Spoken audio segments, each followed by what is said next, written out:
Nosso vídeo anterior, eu tinha colocado aí a respeito das traduções, só que aí eu não tinha passado para você aquele sistema que eu falei, que é sistema numerológico aí. Então aqui está o sistema numerológico, que é o sistema numeral, né, como se fosse igual aqui para gente, o sistema numeral do alfabeto português. Aqui está o sistema numeral do alfabeto hebraico. O alfabeto hebraico ele não possui vogais, tá? Então você pode ver aqui que ele não possui vogais e as consoantes elas são determinadas pelas possíveis vogais a ser acrescentadas. Então, por exemplo, aqui você tem essa letra aqui, né, que corresponde à palavra Aleph, né? Como sempre o inicial aqui, que é a Aleph, esse A aqui significa um A. Por exemplo, assim, se você estiver falando Canaã, então você vai ter aí dentro da língua hebraica duas funcionalidades diferentes para a letra A. Então você vai ter um A comum, que é K, e o Canaã, esse An aí, que é acrescentado também com o N, seria um outro A, que é esse A aqui, de baixo aqui, representado por essa letra. Então, como você pode ver aqui, ó, essa letra Aleph, ela corresponde a 1, porque esse é o sistema numerológico do alfabeto hebraico. Então, o Aleph corresponde ao número 1, o Bet ao número 2, o Gimel ao número 3, o Dalet ao número 4, o Ri, né, o Re ao número 5, o Vav ao número 6, Zain, né, ao número 7, o Hert ao 8 e o Tert ao 9. Então, por que eu parei aqui para você perceber uma coisa?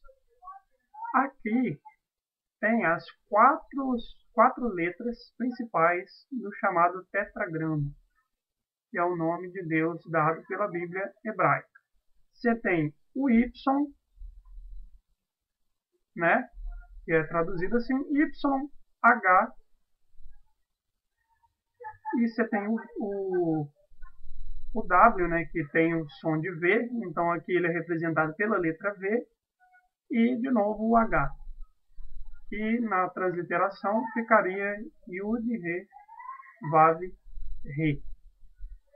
Então, esse sistema ele é essencial, porque se você desconhecer esse sistema, você acaba criando aí, no caso, uma disfunção da transliteração. Você acaba criando uma outra palavra que não foi feita para ser transliterada desse modo. Então, o que acontece? Quando você faz isso, você acaba tirando do texto o significado original dele. Por exemplo, se você vir aqui, nessa letra aqui, ao invés de você buscar esse H aqui, vamos imaginar aí, pegar um exemplo melhor, esse Z aqui. Imagine se você tirasse esse Z para trocar por uma palavra que tem sonoridade de Z, só que é escrita com S. Aqui, ó. Olha quanta diferença iria dar. Por exemplo, casa. A palavra casa em português. Ela é escrita com S, só que tem um som de Z. Então, se fosse em hebraico, teria que ser transliterado com Z. Por quê?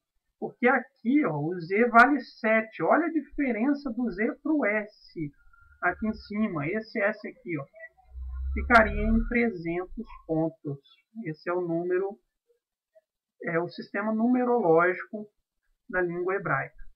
Então, eu estou mostrando aqui para você perceber como que é a diferença deste sistema e que tem que ter cuidado na hora de transliterar. Por isso que nós escolhemos falar primeiro aqui no site sobre as traduções, começando pelas traduções, falando um pouquinho ali sobre a origem dos primeiros textos ali e a transpassagem aí desses textos antigos, do Antigo Testamento ali, por volta do ano 400 antes de Cristo, né? 400 e pouco antes de Cristo, sim, antes da Era Comum, quando o Neemias, né?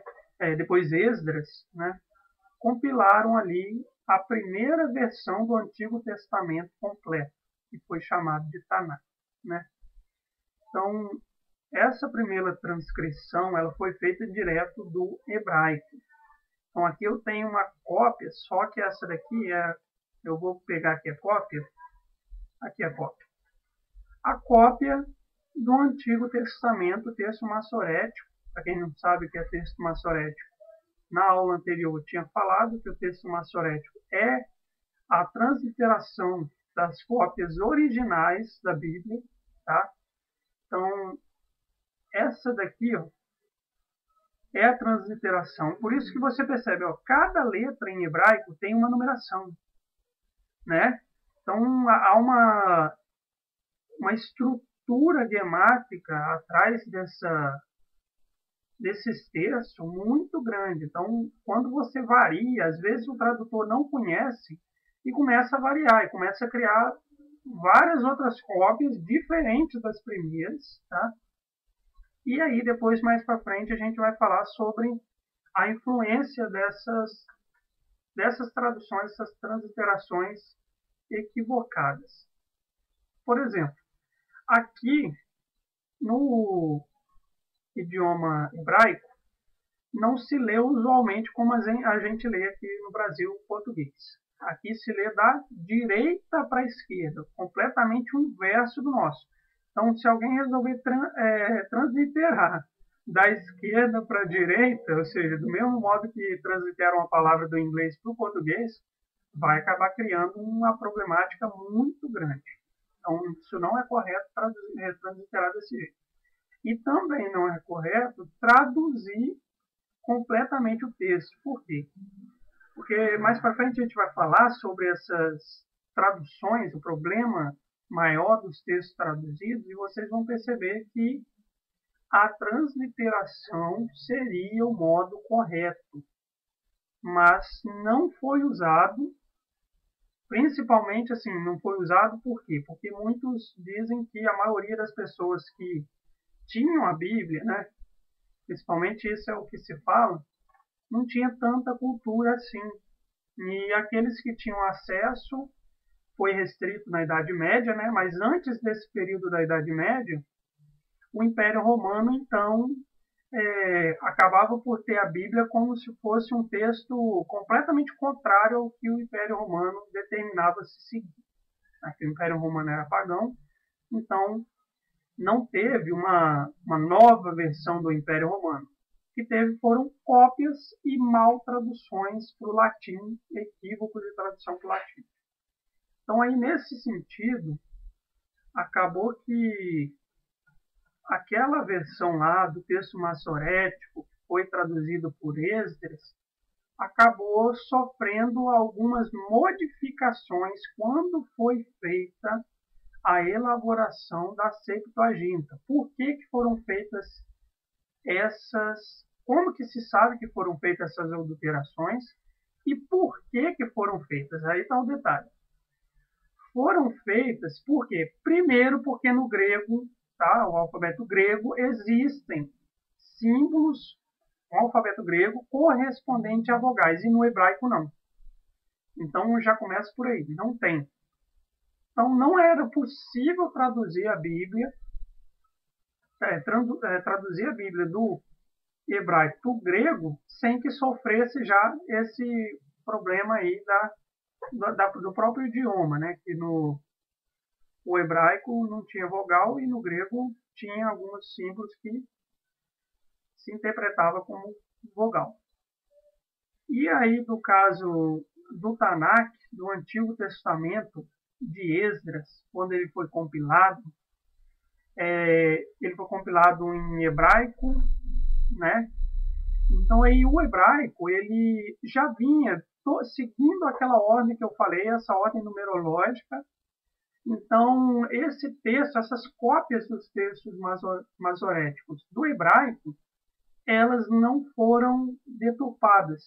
O problema foi outro. O problema é que foi a conservação.